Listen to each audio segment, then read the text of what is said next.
अस्सलाम वालेकुम। Welcome to pakizainstitute.com। pakizainstitute.com की तरफ से कोरल ड्रा की एक और क्लास के साथ मैं हूं शुएब अहमद।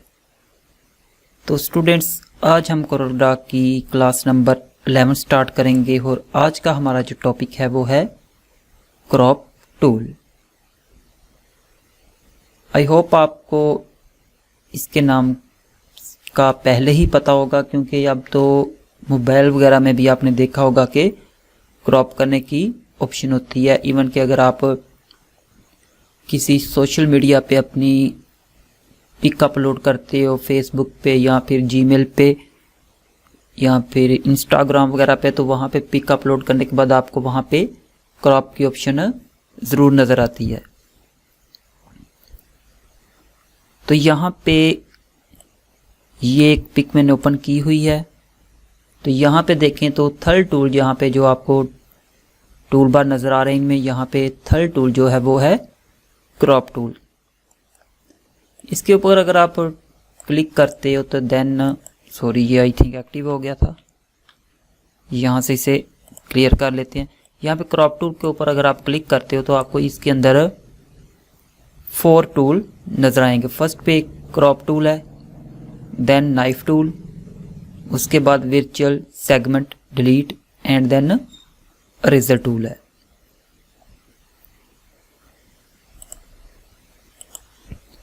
तो यहाँ फर्स्ट पे जो टूल है वो है क्रॉप टूल। तो सबसे पहले हम इसका यूज़ देखेंगे कि किस तरह हम इसको यूज़ में ले सकते हैं। एक्चुअली क्रॉप टूल का काम ये होता है कि अगर आप अपनी किसी ऑब्जेक्ट से कोई एक्स्ट्रा पार्ट अरेज करना चाहो, ख़त्म करना चाहो या फिर डिलीट करना चाहो तो वो आप क्रॉप टूल की मदद से कर सकते हो। बट यहाँ पे एक बात आपने जहन में रखनी है कि क्रॉप करते वक्त जस्ट आप आउटसाइड से ही किसी ऑब्जेक्ट का कोई पार्ट डिलीट कर सकते हो। अगर आप चाहते हो कि फॉर एग्जांपल यहाँ पे मैं एक रेक्टेंगल ड्रा करता हूँ, तो इसे अगर आप चाहते हो कि क्रॉप करो, इसके अंदर फिल भी कर देते हैं। अगर आप चाहते हो कि इसके ये अंदर से ये जो सिलेक्ट एरिया ये डिलीट हो, तो क्रॉप टूल की मदद से ऐसा नहीं होता।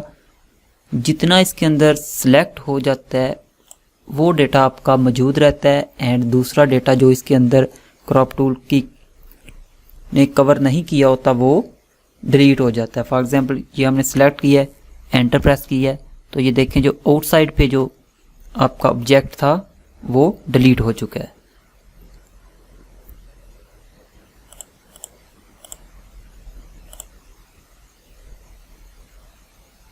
ऐसे ही अगर ये पिक हमने ओपन किया है, इसको यहाँ पे कर लेते हैं थोड़ा सा। इसके ऊपर अगर आप अपने क्रॉप टूल को यूज़ करना चाहो तो ये इस तरह हमने सिलेक्ट किया है। लेकिन अगर आप यहाँ से अपने कीबोर्ड से शिफ्ट को प्रेस करोगे तो देन आपने नोट किया होगा कि आपका जो ये क्रॉप एरिया ये इक्वल साइज से हर तरफ से कम या ज़्यादा होता है। यहाँ से एक दफ़ा क्लियर कर देते हैं। अगेन यहाँ से हम यहाँ से सिलेक्ट करते हैं क्रॉप टूल की मदद से। ये आपको निब बने नज़र आए, इनसे आप अपनी मर्ज़ी से अपना सिलेक्ट किए एरिया को कम या ज़्यादा कर सकते हो। जब क्रॉप टूल सेलेक्ट किया तो यहाँ पे देखें तो ऊपर आपको इसकी कुछ सेटिंग प्रॉपर्टी बाग के अंदर नज़र आएगी। यहाँ से अगर आप इसे फॉर एग्जांपल 2 कर देते हैं तो ये देखें अब आई थिंक कुछ ज़्यादा ही हो गया। 50 कर देते हैं। आई थिंक हमें ये 1000 यहाँ पे करना पड़ेगा। तो ये देखिए इस तरह आप कोई वैल्यू दे के भी उसको क्रॉप कर सकते हैं। अगर आप कोई इमेज वगैरह को किसी एक ख़ास वैल्यू पे क्रॉप करना चाहते हो, जैसे कि अगर आप यहाँ पे पासपोर्ट साइज़ की एक पिक बनाना चाहते हो तो उसके लिए आप यहाँ पे फिर उसके मुताबिक यहाँ पे आई थिंक 2/1.5 की होती है, तो वो साइज़ लगा के वो उतनी ही अपनी पिक को क्रॉप कर सकते हो। इसे हम थोड़ा सा आई थिंक एक दफ़ा कंट्रोल Z करते हैं, यहाँ से क्लियर। ये हमने फॉर एग्जांपल इतना एरिया क्रॉप करना है। सिलेक्ट करने के बाद आप एंटर प्रेस करें, यहाँ पे क्रॉप पे क्लिक कर दें तो आपकी जो पिक होगी, यहाँ पे एक मिस्टेक हुई है आई थिंक कि जब हम क्रॉप कर रहे थे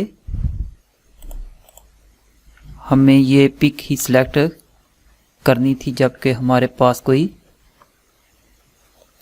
और डेटा सिलेक्ट था। यहाँ से अगेन यहाँ से कोई इमेज इंपोर्ट करते हैं।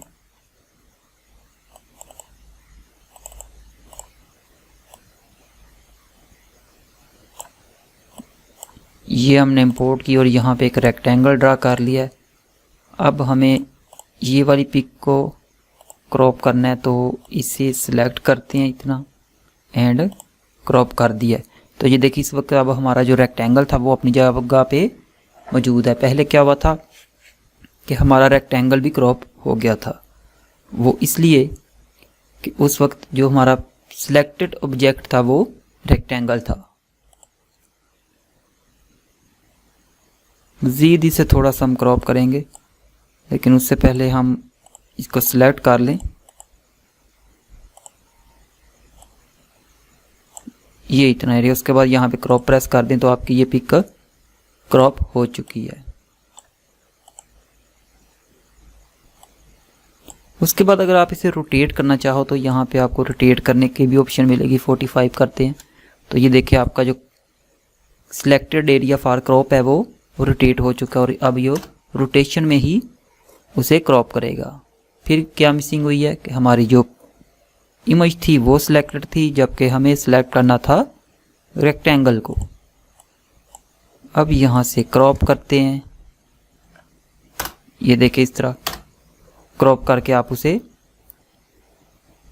सिलेक्ट करके क्रॉप कर सकते हो रोटेट करके। कंट्रोल Z कर देते हैं।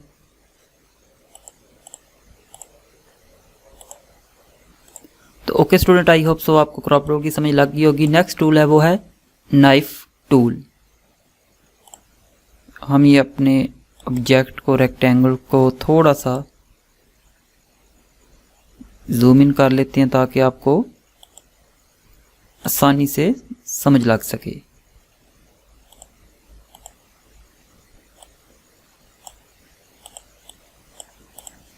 तो यहां से हम पिक करेंगे नाइफ टूल।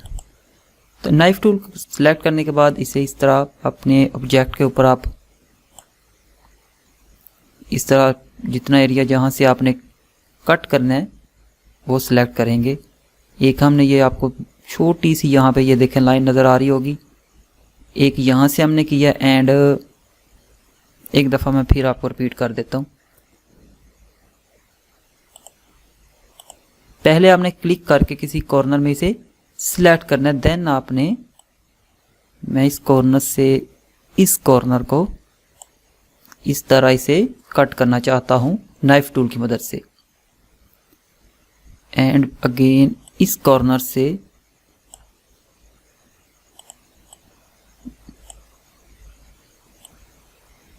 इस कॉर्नर तक।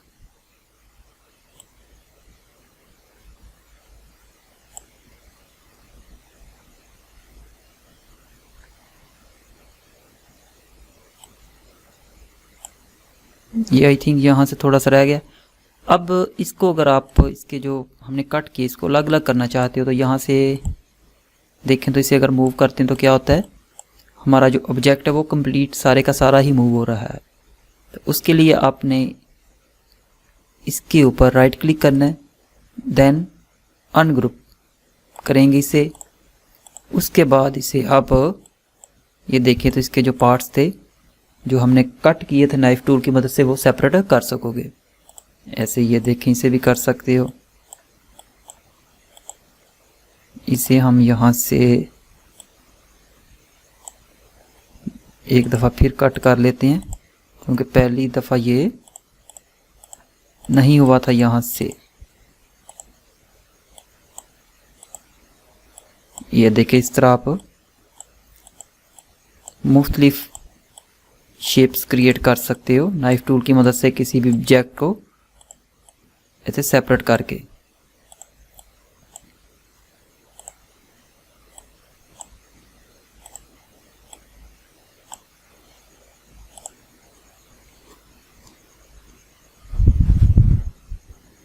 उसके बाद यहाँ पे देखें तो नाइफ टूल जब हमने सेलेक्ट किया तो यहाँ पे आपको ऊपर उसकी प्रॉपर्टी भी नज़र आ रही होगी। यहाँ पे देखें तो पहले जो था वो पॉइंट लाइन मोड था। जब हम यहाँ पे नाइफ टूल यूज़ कर रहे थे तो एक पॉइंट की तरह लाइन ड्रा हो रही थी। अगर यहाँ से आप फ्री हैंड मोड ले लेते हो एंड देन अब पहले हम यहाँ पे एक और रेक्टेंगल ड्रा करके उसके अंदर कलर फिल कर लेते हैं, देन ये लेके यहाँ से फ्री हैंड मोड लेते हैं तो देन क्या होगा, ये देखिए इस तरह आप इसको, ये देखिए इस तरह फिर कर सकोगे उसे कट।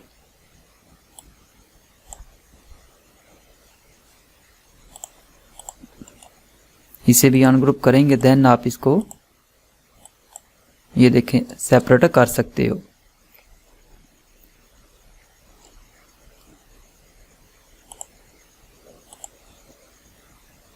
उसके बाद देखें तो यहाँ पे आपको ये एक और ऑटो क्लोज ऑन कट ये वाला मोड नज़र आएगा। यहाँ पे हम ऐसे करते हैं कि ये जो रेक्टेंगल लास्ट पे हमने ड्रा किया है इसको यहाँ से रिमूव कर देते हैं एंड इसकी जगह पे ये इलिप्स ड्रा करेंगे। अब हम इसके अंदर कलर फिल करते हैं एंड यहाँ से नाइफ टूल लेने के बाद यहाँ पे एक और ये कहते तो विजर मोड भी दिया हुआ है, इसे सिलेक्ट करते हो तो ये देखें इस तरह इससे भी आप कट कर सकते हो। एस्केप प्रेस करोगे तो आप इसको ये आपका जो है ये डिसेलेक्ट हो जाएगा।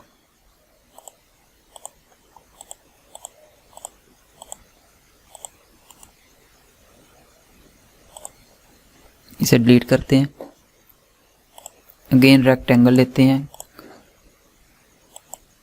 इसके बाद यहाँ पे देखें तो ऑटो क्लोज ऑन कट लिखा हुआ है।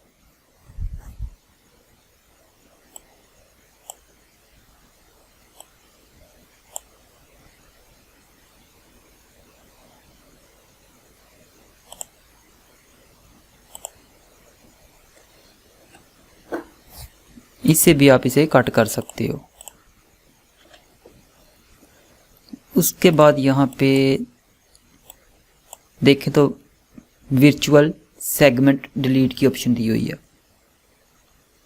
अब हम यहाँ से ये जो इमेज ओपन की हुई है इसे क्लोज कर देंगे एंड इस रेक्टेंगल को यहाँ से उठा के इस साइड पे ले आते हैं एंड इसकी 2-3 यहाँ पे हम कॉपी ले लेते हैं।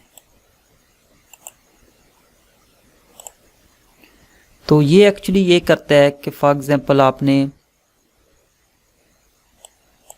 विजुअल सेगमेंट टू डिलीट को सिलेक्ट किया है तो यहाँ पे देखें ये जब किसी लाइन के ऊपर आता है देन इसकी जो शेप है वो चेंज हो जाती है।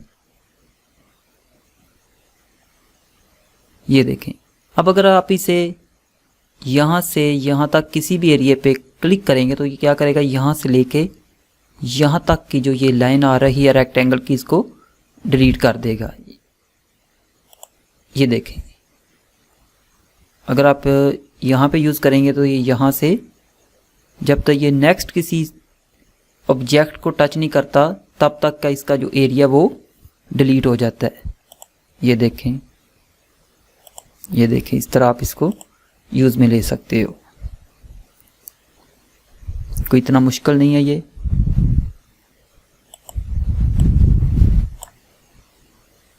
उसके बाद देखें तो लास्ट पे जो टूल दिया हुआ है वो है इरेजर टूल, एक्स इसकी शॉर्टकट है।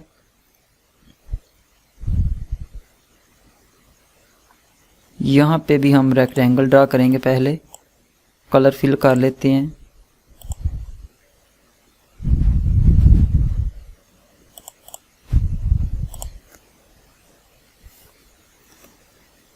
अब यहाँ से रेजर को सिलेक्ट करते हैं एंड देन यहाँ पे क्लिक करके इस तरह हम इसे ये देखें,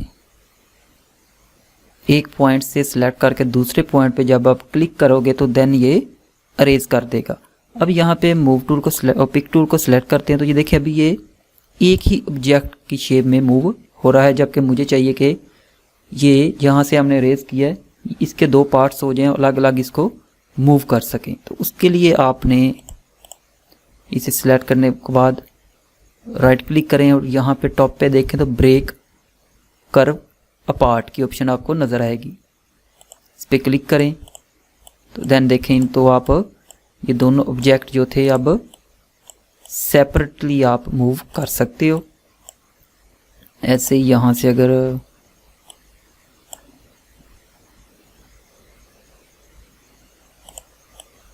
ये देखें, पहले आपको कॉर्नर पे क्लिक करके ऑब्जेक्ट को सिलेक्ट करना पड़ेगा, देन ये अरेज करेगा। उसके बाद यहाँ पे देखें तो इस वक्त आपका जो रेजर है वो एक लिप्स की शेप में शो हो रहा है। अगर आप यहाँ से रेक्टेंगल ले लेते हो तो स्क्योर निप इसे बोलते हैं, फिर ये इस तरह आपको शो होगा, काम वैसे ही करेगा। उसके बाद यहाँ से इसकी आप pen pressure and pen tilt भी कम या ज़्यादा कर सकते हो। और यहाँ पे रिड्यूस नोट्स भी कर सकते हो आप अगर करने हो तो, क्योंकि यहाँ पे देखें तो आपको जब मैंने यहाँ से अरेज किया तो ये आपको छोटे छोटे वाइट कलर के आपको नोट्स नज़र आएंगे। अगर आप ये सिलेक्ट कर देते हो रिड्यूस वाला देन देखें तो वो हाइड हो जाते हैं। यहाँ से ऑन करने से देखें आप तो आपको नज़र आ रहे होंगे। तो आई होप सो स्टूडेंट्स आपको crop, knife, virtual segment delete and eraser tool की समझ लग गई होगी। बहुत ही आसान टूल है, जस्ट आपने इसकी प्रैक्टिस करनी है, क्योंकि अगर आप किसी भी टूल की प्रैक्टिस नहीं करोगे तो कभी भी आप उस पर ग्रिप हासिल नहीं कर सकोगे। वीडियो देखने के बाद आपको ऐसे ही लगता है कि ये बहुत इजी है, हमें आसानी से कर लेंगे, बट जब तक प्रैक्टिस नहीं करेंगे तब तक आप किसी भी काम में एक्सपर्ट नहीं बन सकते। तो आई होप सो आपको क्लास अच्छी लगी होगी। वीडियो को लाइक शेयर लाजमी करें और अगर आपने अभी तक चैनल सब्सक्राइब नहीं किया तो काइंडली चैनल को सब्सक्राइब करें। तो मिलते हैं नेक्स्ट क्लास में। नेक्स्ट क्लास के अंदर हम पढ़ेंगे जूम एंड पेन टूल के बारे में। तो तब तक के लिए अल्लाह हाफिज़।